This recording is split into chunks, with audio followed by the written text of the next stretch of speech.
Welcome. You're listening to the Leading Hope Podcast. My name is VJ Williams, here with my friend and pastor, Kevin Jack. Thank you for joining us and taking time out of your day to become a better leader. If you're new, release a new episode every Wednesday. The easiest way to remember is to subscribe. I can't say subscribe, but you should subscribe. You messed up last episode, too. Subscribe. Way to turn it into a demonic device by saying it endlessly. I'll just say subscribe. Also, share this with a friend on Facebook, YouTube, or Instagram. And rate and review on Apple Podcasts. You won't believe how a few extra minutes will help get this in the hands of so many more leaders just like you, getting better like us. And then visit leadinghope.online to get updates and find out more about the Leading Hope community. Today, we continue our series of Eager to Follow. This is episode 170. You've titled this The Fundamentals of Followership. Woo! Fundamentals. So there's this great story that I'm sure everyone has heard that legendary, well, I'm sorry, I didn't mean to make you feel left out if you haven't actually heard it yet. I apologize. Legendary UCLA college basketball coach, John Wooden, who's the winningest college coach, one of the most has the most achievements of any college basketball coach in history, that he would start every single year, every first practice with, "This is how you put on your socks." And then show them how to put on their shoes, and then literally walk through, these are the absolute fundamentals to the sport. And every year he would start back all the way at the very basics and just go, hey, this is what it looks like. And this is kind of true if you look at like legendary sports coaches. There's this common thread. Vince Lombardi would start every year with, "This is a football." The goal of football is to get this ball past this line. Yeah. And there's always this piece like, hey, in every endeavor, we need to come back to, these are the fundamentals. These are the basic pieces. This is what we're trying to do. And what I want to talk about this episode is I believe that the fundamentals to following well have been lost. Yeah. That we have so overemphasized. And hear me as like, I love the leadership conversation. This is a leadership podcast. But we have so completely neglected a conversation on what it looks like to follow well, because all of the esteem, all of the accolades, all of the spotlight goes to the leader, that the fundamentals of following are actually no longer understood. And so I want to take you through today what I think is really basic, not just for following well, but because of the idea that I believe that the foundation of followership is also a foundation for leadership. It doesn't have to become leadership to be valuable, but great leaders, part of your role will be to teach people how to follow well. Hopefully, they can figure some of it out for themselves. But I do think if it hasn't been modeled around them in any way on this is what it looks like to follow well, it becomes your role to follow well or to teach them how to follow well. And if you're in an organization and you're not in a leadership position, I want you to know the significance that you can have by actually modeling healthy followership, by modeling making positive contributions. I heard this story recently that whenever they ship bananas overseas to be sold in grocery stores, they're very particular about ensuring that they're the proper level of ripe. Meaning, like, if you're shipping them across the ocean, they need to be green bananas. And one of the ways that you ripen bananas is introducing a ripe banana into the batch of green bananas. Did you know this? I had no idea. Oh, I think this is absolutely fascinating. And so they will strategically enter a yellow banana at the right time with all the green bananas, and that helps the other bananas ripen at a faster rate. Here's my, are you fascinated? Yeah, I just, now you've blown my whole brain waves here. Now I'm thinking that like the yellow banana gets in there. Hey, what's up, guys? I'm here. Hey! You know what I mean? Like, hey, you guys have been waiting for me this whole time. Let's get ripe together. If you also want your bananas to ripen slower, you separate them. Yeah. Oh, how about that? There's a whole science on ripening bananas. I learned this.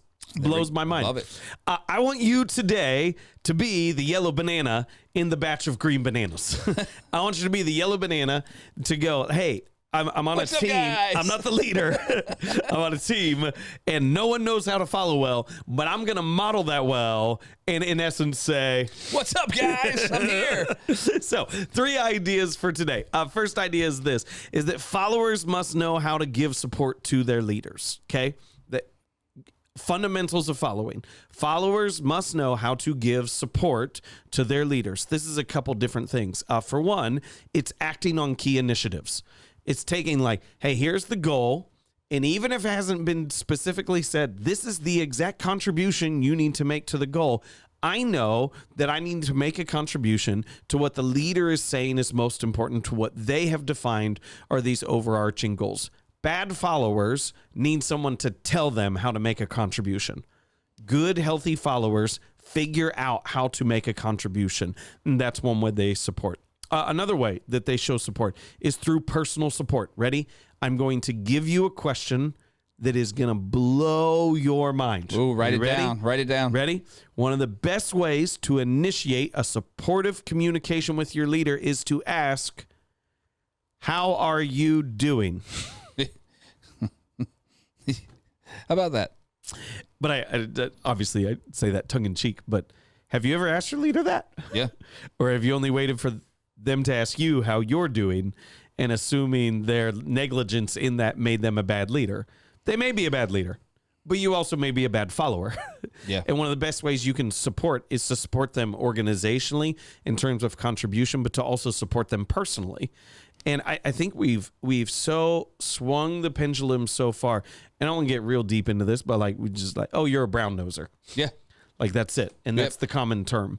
And then to go like, no, like you could just be supportive. Right. And that could be a healthy, helpful thing on there. And so that's first idea. Followers must know how to give support to their leaders.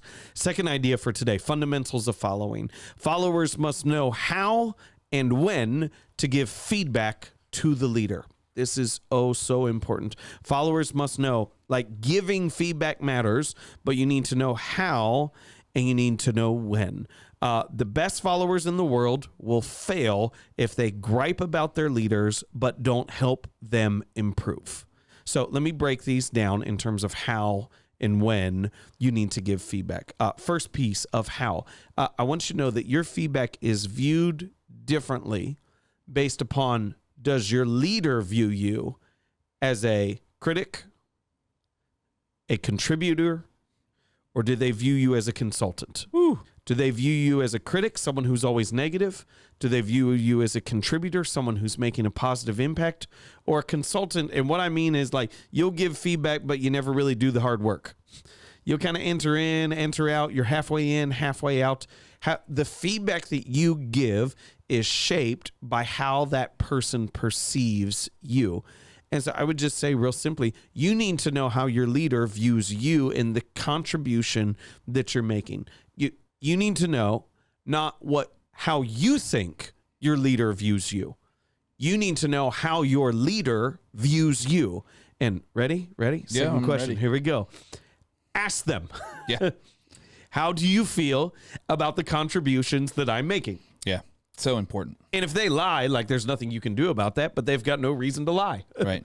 Say, I think you're amazing. They probably think you're amazing. I think you've got some stuff you could work on. You're probably falling into the consultant or critic category within that. So just to know, hey, your feedback is viewed differently based upon how they view you. Second piece on here, followers must tell leaders how they feel and how intensely they feel about the issue concerning them. I'll say this as like, I'm receiving feedback all the time. Yep. And a lot of that is solicited. A lot of it is not. Correct. Like a lot of it, I've taken the time to ask, how's this going? How do you feel about this? A lot of it just heads my way. And there can be a tendency, and sometimes it comes in seasons, like every time something changes, heavy feedback season. Yep. Things are more standard, lower feedback. But man, when that heavy season of feedback comes, it's just like, man, sometimes you can just be drowning in it. Yep. You're not swimming in it, you're drowning in it. There's so much feedback coming your way. And I would just say, like, personally, it is helpful when I know, like, on a scale of 1 to 10, how much do you actually care about this? I know where you stand, But is this a massive issue? Is this a minor issue? And that's just so important on the how, is not to communicate just your feedback, to communicate how intensely you feel about the feedback. And then the other one is, and this may sound ridiculous, but I want to encourage you to get feedback on your feedback. And that may sound like an endless loop, and you go like, oh my gosh, we've gotten on the wormhole. This will never end. This is different than having a meeting for a meeting. Oh, well, I do hate those, but I call some of those sometimes, and I apologize for that. So say like this: when you give your leader feedback, see how they feel about it. And it may sound weird as to say, get feedback on your feedback. But to say like, hey, could I share this? And I really do care about this, and I want you to know that I'm concerned about where this is going and how it's going to turn out. Yeah. And don't just turn and walk out the door and go, boom, dropped a bomb. There you go. But to end it with like, how do you feel about what I said? Yeah. And I would just encourage everyone, operate as if you have an open door until you don't have one. Yeah. Be active in your feedback until it's been communicated to you that you should not be active in your feedback, because I really think that's the best way to help. I've heard so many people say, well, they never asked. Well, that's a really bad way of viewing followership. Yeah.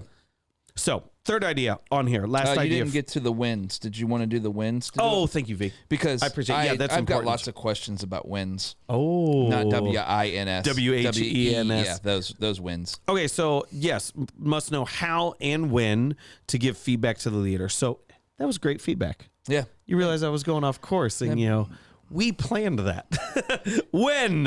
Okay, so let me give you a couple pieces. Broad base, you should know your leader's rhythms. Yeah. Okay. Not all times are good times to give feedback. Don't tell me something bad Sunday morning right before I'm about to preach. Boy, isn't that the truth? Unless if it impacts what I'm going to do with preaching. Yeah. That is not the time to have a conversation about how you feel about the direction of the church. Yeah. The worship pastor can't sing today. He has no voice. Yeah. I'll tell you that. That I need to know. The worship pastor doesn't like your hair color. I'm not going to tell you that. Wait, what? There's nothing I can do. Well, I guess there is something I can do about that. Yeah, you can. There's nothing I'm going to do about that. That's great. I wouldn't tell you anyway. Thanks, buddy. If I could just share personally, two of the biggest issues I've had, and I don't want to say I'm not responsible in this, okay? So just say I'm not abdicating responsibility, but were two different incidents when a leader in the church, one of them gave me feedback on a Sunday morning right before the sermon about something having nothing to do with what was happening, how I handled a situation weeks ago. Right. They wanted to confront me then.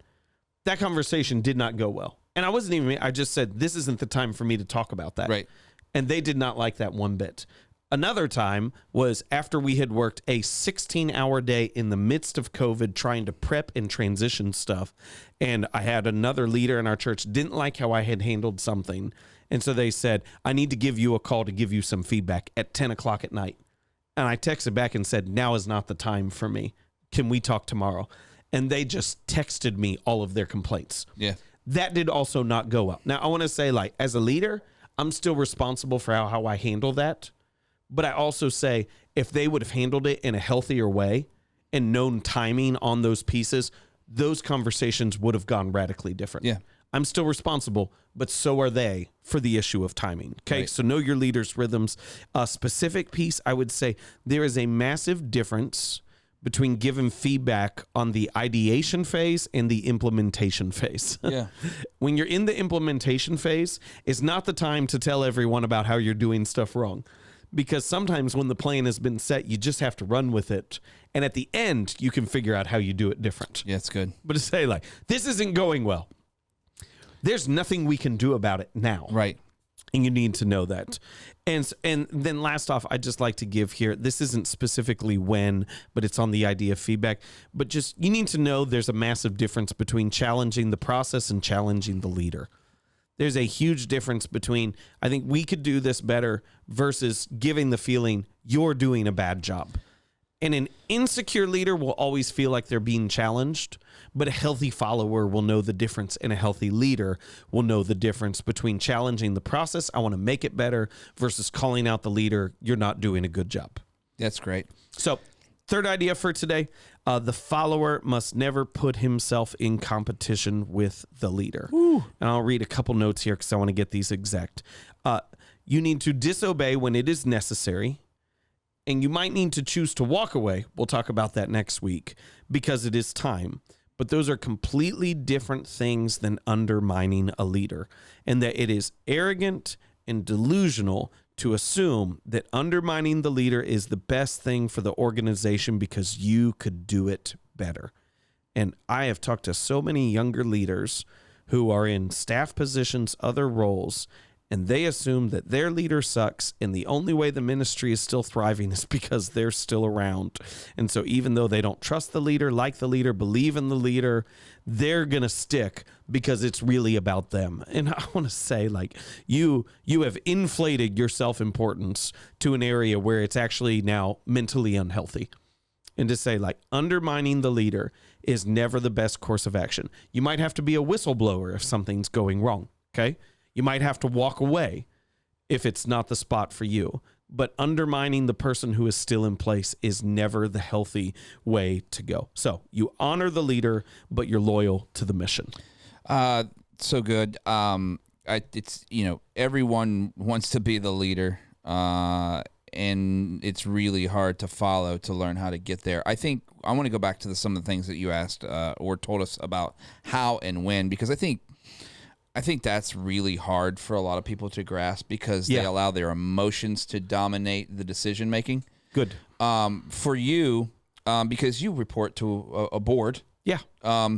How do you decide when you're going to bring up something and when you're going to bring it up? What are some of those filters that you personally are, you're employing on a week-to-week or month-to-month basis to say, hey, I don't think this is knowledge that would help them do what they're called to do, and this is knowledge that would? And do you wait for that next board meeting, or when do you maybe give them an email before the board meeting?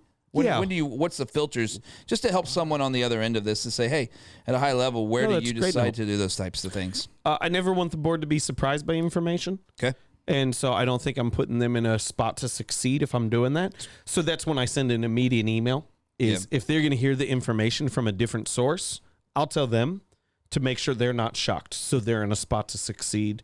The other thing I would say is that most crises aren't crises. Yeah. I was sharing with a group of pastors earlier today, and they go, I've been doing this now for 17 years, full time.